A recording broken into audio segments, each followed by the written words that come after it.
C guys, ഇന്ന് പെരുന്നാളാണ്. 29 നോമ്പും പെരുന്നാളും ഇന്നത്തോടെ എല്ലാം തീർന്നു. എത്ര പെട്ടെന്ന ഒരു മാസം പോയത് അറിഞ്ഞതേ ഇല്ല. സത്യം പറയല, ഞാൻ ഈ പെരുന്നാൾ ഡ്രസ്സ് എടുത്തിട്ടില്ല.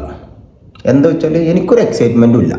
പണ്ടെന്നൊക്കെ പറഞ്ഞാൽ പെരുന്നാൾ, നോമ്പ്, ഡ്രസ്സ് എടുക്കുക, ഫുൾ ഹാപ്പി. ഞാൻ അങ്ങനെ ആലോചിച്ചു, അതെന്താ ഇപ്പം കിട്ടാത്ത ഹാപ്പിനെസ് എന്ന്.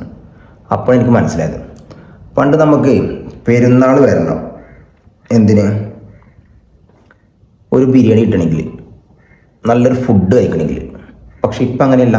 നമ്മൾ വലുതായപ്പോൾ നമ്മൾ ഇടയ്ക്കിടയ്ക്ക് പോയി മന്തി കഴിക്കുന്നു, ബിരിയാണി വാങ്ങി കഴിക്കുന്നു. അതുകൊണ്ട് നമുക്ക് ഫുഡിനോടുള്ള എക്സൈറ്റ്മെൻ്റ് ഇല്ല.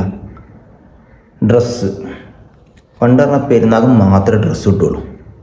അതും ചിലപ്പോൾ വലിയൊരുന്നാൾക്ക് കിട്ടില്ല, ചെറിയൊരുന്നാൾക്ക് മാത്രമേ കിട്ടുള്ളൂ. ഇപ്പം അങ്ങനെയാണോ? ഓൺലൈനിൽ കണ്ടാൽ വാങ്ങും, ഓഫർ കണ്ടാൽ വാങ്ങും, കൂട്ടുകാരുടെ കല്യാണം വന്നാൽ വാങ്ങും, എവിടെയെങ്കിലും പ്രോഗ്രാം ഉണ്ടായാൽ വാങ്ങും. അതുകൊണ്ട് ഡ്രസ്സിനോട് എക്സൈറ്റ്മെൻറ്റ് ഇല്ല. അതുകൊണ്ട് ഞാൻ ഈ പെരുന്നാൾ ഡ്രസ്സൊന്നും എടുത്തില്ല. നോർമൽ ഡേ, എനിക്ക് സത്യം പറയില്ല, നോർമൽ ഡേ ആകെ ഡിഫറെൻ്റ് എന്ന് പറഞ്ഞാൽ പള്ളിയിൽ പോയി 2 പ്രാവശ്യം വെള്ളിയാഴ്ച വേണ്ട, അതന്നെ, വേറൊന്നുമില്ല. അപ്പോൾ എല്ലാവർക്കും ഈദ് മുബാറക്ക്.